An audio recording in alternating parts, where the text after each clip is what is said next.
भारती, गौड़, वागीश्वर, जयानक, विश्वरूप, जनार्दन, पृथ्वी भट्ट जैसे लेखक और कवि उसके दरबार की शोभा बढ़ाते थे। यह कथन किससे संबंधित है? जो ऊपर राजकवि दिए गए हैं ये किस शासक से संबंधित थे? पृथ्वीराज चौहान, महाराणा कुंभा, महाराणा सांगा और महाराणा प्रताप। तो इसका जो सही आंसर हो जाएगा ऑप्शन नंबर फर्स्ट, ये सभी पृथ्वीराज चौहान के राजकवि थे। पृथ्वीराज चौहान से संबंधित एक ग्रंथ भी है पृथ्वीराज रासो, जिसकी रचना किसके द्वारा की गई थी? चंद्रवरदाई के द्वारा। आगे का प्रश्न है, फारसी इतिहासकारों ने किसे हसमत वाला शासक कहा है? ऑप्शन में दिए गए मालदेव, महाराणा सांगा, चंद्रसेन और महाराजा राय सिंह को। देखिए इसका जो सही आंसर है वो क्या हो जाएगा? ऑप्शन नंबर फर्स्ट, मालदेव को फारसी इतिहासकारों ने हसमत वाला शासक कहा है। और देखिए मालदेव का जो समय काल था वो मारवाड़ का शौर्य युग कहलाता है। मालदेव ने सबसे पहले भद्राजुन को जीता था और इसके द्वारा कई दुर्गों का निर्माण भी करवाया गया था। कौन कौन से थे? सोजत का दुर्ग, मालकोट दुर्ग, पोखरण का दुर्ग। इस प्रकार से इन दुर्गों का निर्माण मालदेव के द्वारा करवाया गया और मालदेव ने अपने समय काल में 52 युद्ध लड़े थे। तो इसका जो सही आंसर हो जाएगा ऑप्शन नंबर फर्स्ट। देखते हैं आगे का प्रश्न, निम्नलिखित में से किस शासक को राजपूताने का करण भी कहा जाता है? ऑप्शन में देखिए महाराजा राय सिंह, मिर्जा राजा जय सिंह, महाराजा जसवंत सिंह और महाराजा राज सिंह। तो इसका देखिए सही आंसर क्या हो जाएगा? ऑप्शन नंबर फर्स्ट, महाराजा राय सिंह को राजपूताने का कर्ण कहा जाता है। और ये उपाधि महाराजा राय सिंह को किसके द्वारा दी गई थी? आप कमेंट सेक्शन में कमेंट करके जरूर बताइए। आगे देखिए इनके बारे में, ये बीकानेर के महाराजा कल्याणमल के पुत्र थे महाराजा राय सिंह। और इनका देखिए जन्म हुआ था 1541 को, 20 जुलाई 1541 को। और इनका जो राज्याभिषेक है वो किया गया था 1574 को। नेक्स्ट है, महाराजा राज सिंह प्रथम का समय काल क्या था? अब देखिए कई बार शासकों से संबंधित समय काल से संबंधित प्रश्न भी एग्जाम में वो पूछ लिया जाता है। तो आपको बताना है राज सिंह प्रथम का समय काल क्या था। तो इसका जो सही आंसर हो जाएगा ऑप्शन नंबर फर्स्ट, 1652 से 1680 तक महाराणा राज सिंह प्रथम का समय काल था। 1574 से 1612 समय काल किसका होगा? ये महाराजा राय सिंह का था। और 1572 से 1591 ये महाराणा प्रताप का। 1509 से 1528 महाराणा सांगा का। तो ये सभी जो इंपॉर्टेंट शासक हैं इनसे संबंधित प्रश्न है वो इस प्रकार से पूछा जा सकता है। इसलिए सभी का जो समय काल है यहाँ पर मेंशन किया गया है, इसका भी थोड़ा ध्यान में रखना है। आगे देखते हैं, मिर्जा राजा जय सिंह को मिर्जा राजा की उपाधि वो किसके द्वारा दी गई थी?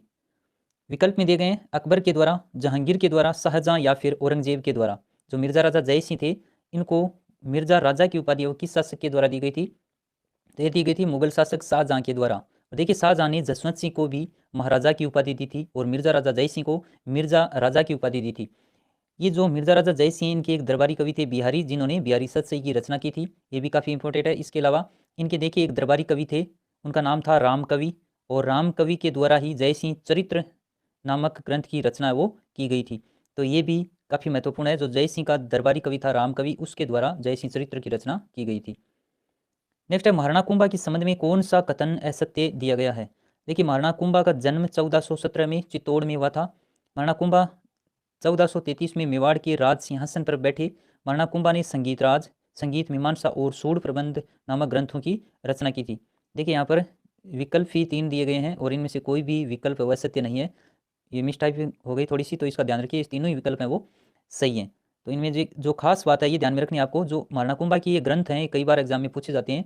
इन सभी का आपको ध्यान में रखना है। संगीत राज, संगीत मीमांसा और सूढ़ प्रबंध नामक ग्रंथों की जो रचना है वो की गई थी महाराणा कुंभा के द्वारा। नेक्स्ट है, कविवर सूदन, अखेराम गर्ग जैसे विद्वान उसके दरबार की शोभा बढ़ाते थे। तो अखेराम गर्ग और कविवर सूदन है वो किसके दरबारी कवि थे? सवाई जय सिंह, महाराजा सूरजमल, महाराजा जसवंत सिंह और महाराणा सांगा। तो इसका जो सही आंसर क्या हो जाएगा? ऑप्शन नंबर सेकंड, महाराजा सूरजमल के दरबारी कवि थे कौन कौन? कविवर सूदन और अखेराम गर्ग। चलिए आगे देखते हैं, मिर्जा राजा जय सिंह के किस दरबारी कवि के द्वारा जय सिंह चरित्र की रचना है वो की गई थी? ऑप्शन में दिए गए कविवर सूदन, राम कवि, जगन्नाथ और जयानक। तो देखिए इसकी अभी हमने चर्चा की। मिर्जा राजा जय सिंह का जो दरबारी कवि था राम कवि, इसके द्वारा जय सिंह चरित्र की वो रचना की गई थी। नेक्स्ट है, राजस्थान राज्य कृषि विपणन बोर्ड की स्थापना कब की गई थी? 1965 में, 1974, 1985 या फिर 1990 में? राजस्थान राज्य कृषि विपणन बोर्ड की स्थापना कब की गई थी? 1974 में। राइट आंसर हो जाएगा ऑप्शन नंबर सेकंड। नेक्स्ट है, निम्नलिखित में से कौन सी फसल खरीफ की फसल नहीं है? ग्वार, मक्का, चावल, मूंगफली, चना और जौ, कपास और गन्ना। तो इसका देखिए सही आंसर क्या हो जाएगा? चना और जौ ये रबी की प्रमुख फसलें हैं जो इसमें पूछी गई हैं खरीफ की फसल। बाकी देखिए ग्वार, मक्का, चावल, मूंगफली और कपास, गन्ना ये सभी खरीफ से संबंधित फसलें हैं और चना और जौ रबी की प्रमुख फसलें हैं। तो सही आंसर हो जाएगा विकल्प नंबर 3। नेक्स्ट है, एशिया महाद्वीप का सबसे बड़ा कृषि फार्म कहाँ पर स्थित है? सूरतगढ़, जैतसर, बीछवाल या फिर बोरनाडा। इसका जो सही आंसर हो जाएगा ऑप्शन नंबर फर्स्ट है। जो एशिया महाद्वीप का सबसे बड़ा कृषि फार्म है वो सूरतगढ़ में स्थापित है और इसकी स्थापना देखिए 1956 में की गई थी रूस की सहायता से। इसके अलावा जो जैतसर कृषि फार्म है उसकी स्थापना की गई थी 1962 में और किस देश की सहायता से? तो कनाडा की सहायता से। तो ये दोनों देखिए काफ़ी महत्वपूर्ण है, दोनों को ध्यान में रखना आपको। परीक्षा में कई बार सूरतगढ़ पूछा जाता है, लेकिन इनसे संबंधित जो देश हैं, किस देश के सहयोग से इनकी स्थापना की गई थी, वो भी एग्जाम में पूछा जा सकता है। तो जो सूरतगढ़ वाला है इसकी स्थापना रूस के सहयोग से और जैतसर कृषि फार्म है उसकी सहायता कनाडा की सहायता से की गई थी 1962 में। इनको तो करते साइड में, और अगर तुम लोग भी चाहते हो मनी अर्न करने